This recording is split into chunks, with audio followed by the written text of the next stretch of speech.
Okay, here we go. It's 3:30 on this Tuesday, December the 6th, 2022. How's it going, everyone? William Cole here in the Storm Studio. Hopefully your Tuesday is going well. This is our behind the scenes weather model discussion. This is where we like to take you behind the TV graphics, show you the raw data we've been looking at as we've gone through the afternoon, and kind of give you that sneak peek of how we've been piecing together the forecast of the day.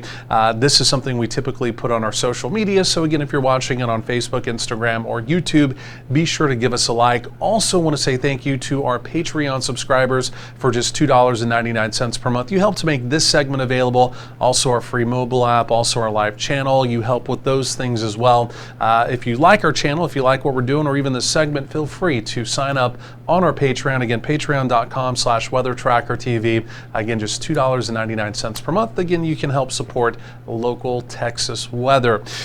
So wow, we've got a lot to talk about over the next 10 to 14 days. All kinds of things going on: showers, rain, maybe severe weather, and maybe chillier temperatures as well. So let's go and dive into this and again see what's going on out there today. So first of all, let's just go and start with the live cam. That's a shot of downtown Dallas. A lot of great cloud cover out there. The cloud cover is going to continue to fill in. We've got a cold front that is currently moving through the area. And I tell you what, if you've been outdoors in the Metroplex at all, it's hard to believe that we've got a cold front that's almost really working its way through the area now. If you're up along the Red River Valley, it's definitely cooler up there. And then I tell you what, if for any reason you're driving up into Oklahoma or driving up towards Kansas, take a look at that. It's cold up there. They've got temperatures in the 40s. Now, the 40s you're seeing up there, those temperatures really have no chance of coming into North Texas, right? The cold front's coming through, but it's just kind of wobbling through North Texas. It's eventually going to stall south of Interstate 20. And again, our temperatures will trend down into the 60s. I still think we're going to be around 70 tomorrow, but the front for us is going to be more of a trigger, if you will, to get some scattered showers in the area. Let's kind of zoom this in. And again, you can see up around the Bowie area, right? Montague County, our far northwestern coverage area there, 57. They've been cooler all day. In fact, their temperatures really have not moved out of the mid-50s all day. Again, you go 75 miles to the south and to the southeast towards the Dallas-Fort Worth Metroplex. And look at DFW. We've now hit 77. I was forecasting 76 today. That was kind of the consensus of the morning data. And we've already now bumped that by 1. So we're warm out there. I mean, we're definitely warm. We're not at a record level quite yet, but again, our record for today, I believe, is 83. So, I mean, we're not that far away, right? You can see by the wind vectors, right, the wind arrows coming in, they're now turning northwesterly, even here in the Metroplex. Over at Alliance on the Fort Worth side of town, the wind has gone calm, kind of as the wind direction begins to change. It's not a big gusty front that's coming through or anything like that. You can even see up in Bowie where the front's been through most of the day. It's a current northwesterly wind at only 4 miles per hour. This would be a sustained speed. So again, basically where you're actually seeing the lighter winds in the blue, that's essentially where the frontal boundary has made progress, right? So again, for the evening commute, we will ease down out of the 70s slowly but surely into the 60s. But then again, tonight into tomorrow, the bigger story is going to be the opportunity of scattered showers around the area. So let me go and switch over to the raw data, because this really begins to tell the story of what we have going on out there. Because if you've looked at the radar at all as we've gone through the day, and let me do this real quick here. I got to click on one thing. We weren't totally queued up to do this, obviously. Let me click this one thing, because what we're doing, we're switching from the weather computer. We have to go over to a browser. It's a completely different thing. The weather computer pulls it in, but I just have to click on it. And this is what I was trying to get to. I was clicking it and it wasn't happening, and the reason why, we didn't have it queued up.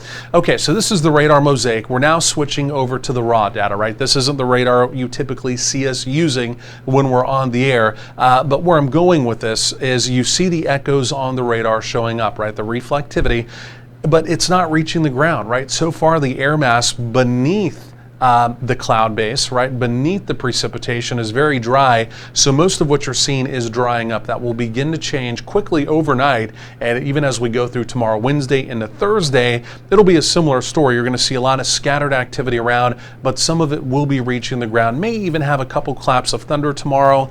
Not a big deal. Tomorrow, not really anticipating any severe weather whatsoever.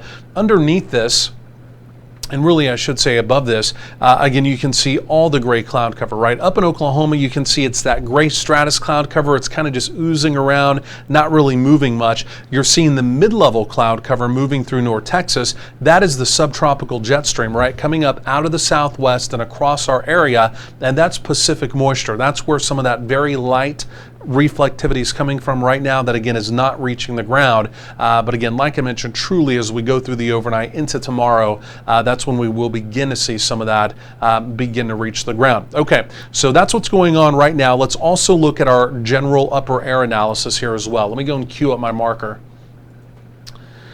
Because this is more the meat and potatoes. This is when it gets a little more interesting, right? So really, there's not a lot of change from the last time we spoke where we left off, right? We have a big ridge that's currently down across parts of the Gulf of Mexico. You can see we've got a storm trough active across parts of Canada, right? Storm trough active weather, chillier weather, a ridge, calmer weather, warmer weather, and kind of sandwiched in between all of that, it's us here in North Texas, right? So the big storm trough to the north is slowly but surely sending that front southbound. You can see with us sandwiched in between, the subtropical jet is coming up in between all of that. And then, by the way, we've got a big storm system. You can see this out here on the west coast. That will eventually come through as we get a little bit closer to this upcoming weekend, but there's another storm right on the back side of it that's truly going to come through on Saturday. And I know there's a lot of pink and purple showing up there. I'm going to show you this on the model data coming up momentarily, but it's kind of easy if I illustrate it first as opposed to you just looking at the raw data and have no idea what's going on. But you'll see a secondary storm system come out with that, and as we get into this upcoming Saturday, it will give us, I think on Saturday, a more likely opportunity of rain and storms. Okay, now the other kicker in this is that we knew there was going to be an opportunity of some rain and storms, maybe with a stronger front as we get into this upcoming Monday, but the dynamics now in the system are beginning to evolve ever so slightly. The Storm Prediction Center also picking up on that now, and the Storm Prediction Center highlighting our area on Monday for an opportunity of severe weather. That's a 7-day outlook, right? That's out 7 days from now. And so, you know, that will need to be tweaked quite a bit, but typically there's a little bit of confidence from the Storm Prediction Center if they go out on a limb and talk about something 7 days out, right? So it can still jiggle around, it can move off to the east, it can move to the north. Again, there's a lot that can change. We all know that living here in North Texas that, again, a 7-day opportunity or 7-day forecast of severe weather, it's pretty variable, right? But in the back of our mind, we do need to keep that in mind. In fact, let me go and show you that. We'll switch over to the just the convective outlooks, right? For today, you see the area of green. That's mainly for tonight, right? Here in North Texas, the light green is not severe. It means general thunder. It means could you have a clap of thunder? Could you have some lightning? And again, the answer to that is yes, tonight and tomorrow. I'm really not anticipating a lot of thunderstorm activity, but there is going to be just a little bit of instability where, again, not impossible. We maybe have a couple claps of thunder, right? In the grand scheme of things, that is not a big deal. Tennessee, Ohio River Valley, there's a marginal risk of severe weather over there as we go through the day. Similar story for tomorrow, where you're seeing the opportunity of showers for tomorrow. Again, a clap or two or thunder, not impossible. Light green, it's not a big deal. Nothing that we're remotely concerned about. Similar story even on Thursday, again, as most of our activity begins to shift off to the east, okay? So we're going to pause there. Now we're going to come over to their extended outlook, and I'm going to come to day 7, and this is a 15% storm polygon risk area highlighted in yellow. Again, out 7 days. Nothing to really get too worked up about, right? But it's something obviously you want to stay plugged into as we head into the weekend. And the main reason why, I'm even mentioning this as well, I'm going to show you on the data, the latest data coming in with this setup, the storm is looking more and more potent, right? And in December, it is absolutely not impossible to have severe weather in North Texas. If you're new to the area, severe weather is possible 12 months out of the year. Of course, in the spring, parts of the fall, it's a little more common. But again, severe weather absolutely not out of the question this time of year. So again, we'll dive into that a little bit more here as well. So let's do this. What I want to do, I want to just kind of reset this. And we're going to switch over to the model data now, right? This is what it's kind of all about. This is what we like to do. I'm going to give you the zoomed in view. And so this was the same chart that we were looking at earlier, right? The upper air analysis here. We're looking for troughs, we're looking for ridges, but now I'm going to walk you out over the next 10 days. This is what one computer model is showing. This is the European model, typically the higher performing model, and it's a long range, a medium range model. It'll take us out 10 days, okay? So we'll start where we are right now. And in fact, let me go and show you what I was showing you earlier, right? So here's the ridge over the Gulf, right? Kind of the speed bump, right? Sending that subtropical jet up and over that ridge through North Texas. Big storm trough off to the north, again pulling that frontal boundary down into the area. Okay, then also again watch that big storm out to the west that comes through with a secondary piece of energy with it. Okay, I won't do a lot more illustrations, so don't worry about that. So here we go. Let's go and roll this into motion. And again, you can see here comes the storm trough, but see that little piece swinging around on the backside? That's going to push that frontal boundary right into the area for Saturday. Again, there's not a lot of cold air with the boundary on Saturday, but with that piece of energy around with the boundary, Saturday to me looks like rain. Okay, could be a decent rain, right? Nothing to get super worked up about yet. And then on its heels, take a look at this next approaching storm trough developing out to the west. And again, that's the one we're going to be watching as we get into. This would be Sunday night. Here we go into Monday, and again, this would be the end of Monday right there. And to be honest, the newest data is just a little bit slower. The timing here is just a little bit slower, and those are things we have to watch, right? But let me go and show you what I'm talking about, right? It's this big, huge dip. Okay, so that's a big storm trough. The newest data just came in. We get data. We truly get data every 12 hours on the medium range models here. It's reanalyzed every 6 hours. The every 6 hour update, typically you can throw it out, right? It's kind of regurgitating what it's already done, and it's normally not that good, right? So we're looking truly at this every 12 hours, and this is the newest run that just came out for the 12-hour truly fresh update. And again, the timing here is a little bit slower. That doesn't mean it can't speed back up, but one thing I'm noticing here, it is a little bit slower, okay? So that's something to keep in mind. We'll talk more about what that means coming up. So here that storm comes through, and you can see even the vorticity with that looking pretty healthy there as well. And we'll just back that up. Like I said, this is the first time I saw that piece, so I just want to run this through one more time, just for me to get a real good look at that. And again, sorry to pause, but like I said, the progression here is just quite a bit slower. And again, that doesn't mean we can't speed back up, but that may make next week just look a little more unsettled, okay? So now what I want to do, I want to come back over here and we're going to look at air mass change, okay? This is where we're looking for any cold fronts. This is off the surface, and this will show true air mass change, okay? So the same thing, and we're going to be looking for each of those storm systems coming through. What could they potentially bring as far as air mass, or where is the air mass coming from, right? So far you can see at the mid-level, or at the lower levels here, we're relatively mild. North Texas, it's in the oranges, right? We have that subtropical jet coming in. Things are going to be warm, right? So we're mainly talking about showers with that initial system. The big storm trough off to the north, you can see all that really cold Arctic air sitting up in Canada, but that trough is way off to the north, right? So that's one of the reasons why even here in North Texas, that front just kind of, it wanders its way in, but it kind of stalls and doesn't really do much more other than give us some showers and some slightly cooler temperatures, right? So that big storm trough pulls off. Here comes the front for the weekend. You can see a little bit of green coming in, right? So slightly cooler. That's going to be for Friday into Saturday, okay? And we'll put actual numbers with this. We don't just forecast by greens or yellows. We'll put the raw numbers with this coming up. So that's pretty much unchanged, right? So a little bit cooler on Friday. Not much, right? So it'll back up on Saturday as a warm front. It gets that secondary push, you can see.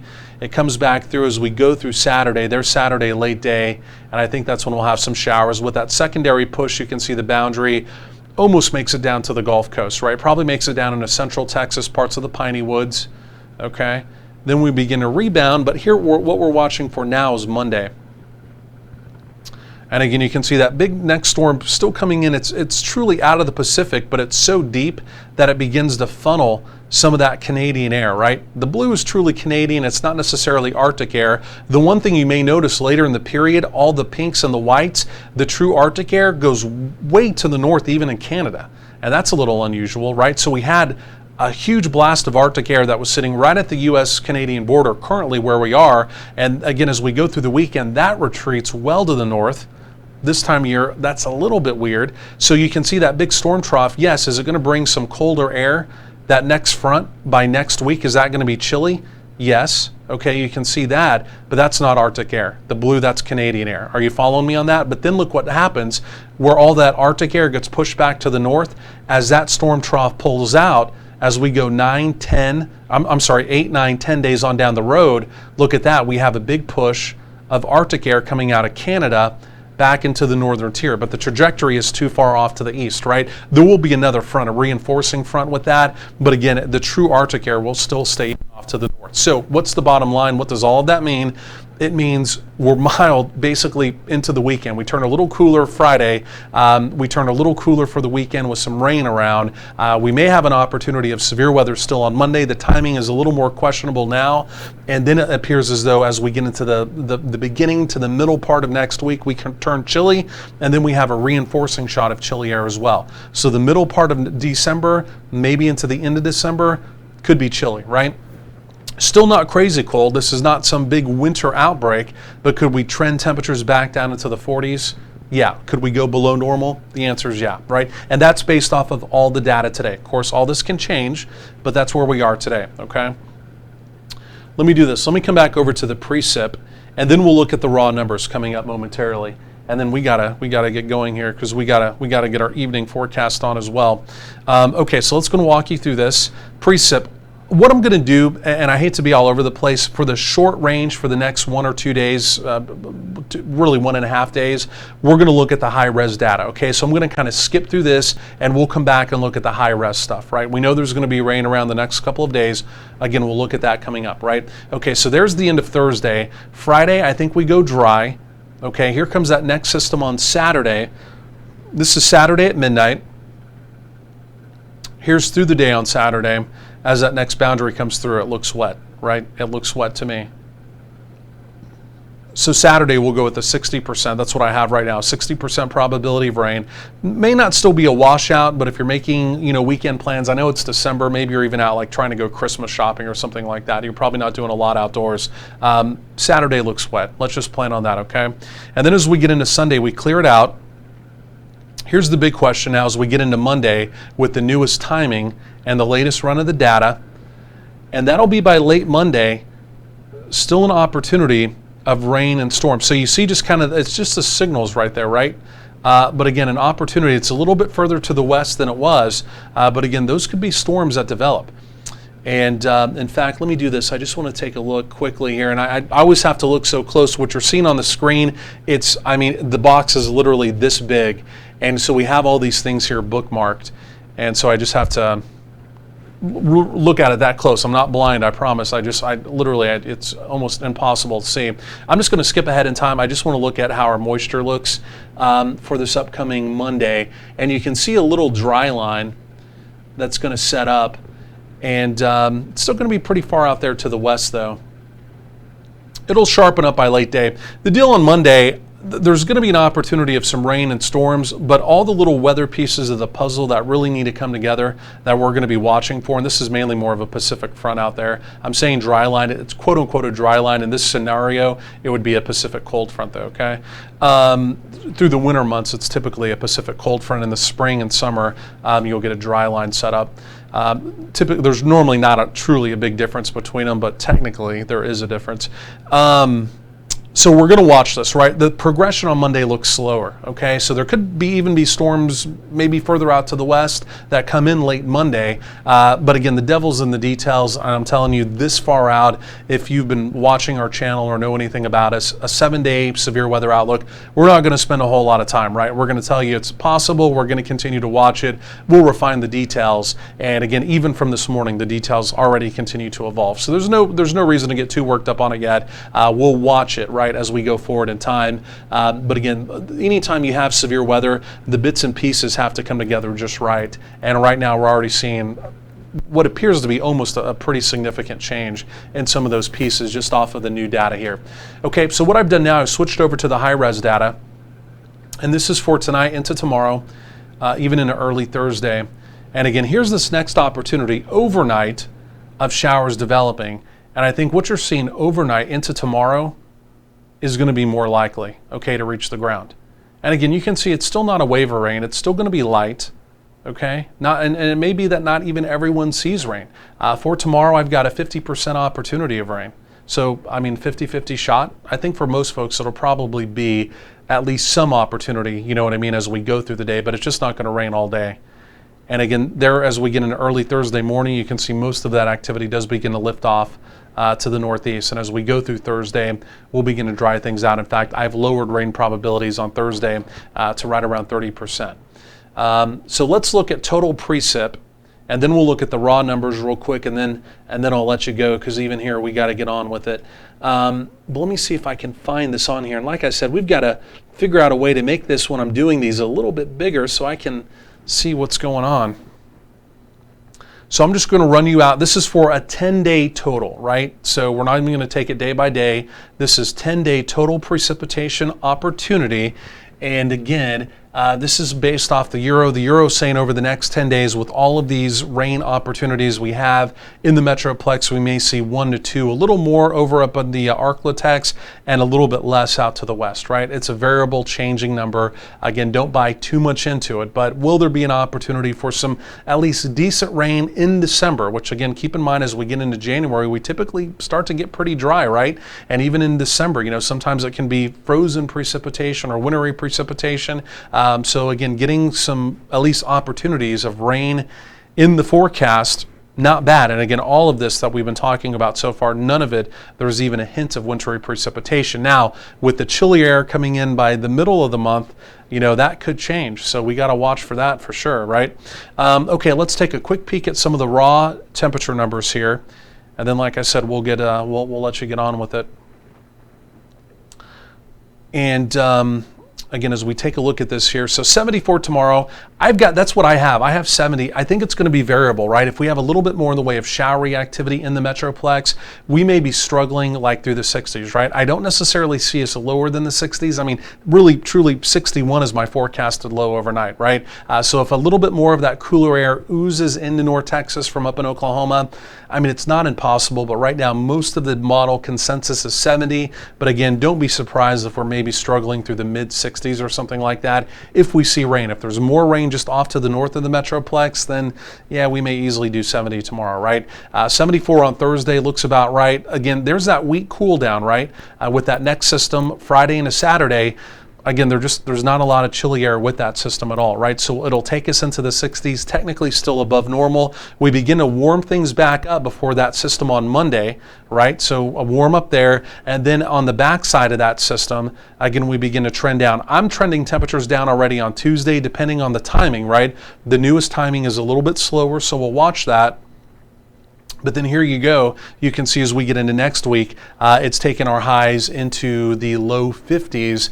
And I don't think it's impossible. Maybe we even have some upper 40s. And then we have that secondary shot of chillier air just off of this, which will reinforce, again, some low 50s to maybe even some 40s as well. So again, we've got some decent weather, you know, over the next 7 days or so. Then we turn chilly, but you know, all in all, none of this is really majorly impactful, right? So, I mean, that's the way it looks right now. We'll still watch Monday for maybe that opportunity of severe weather.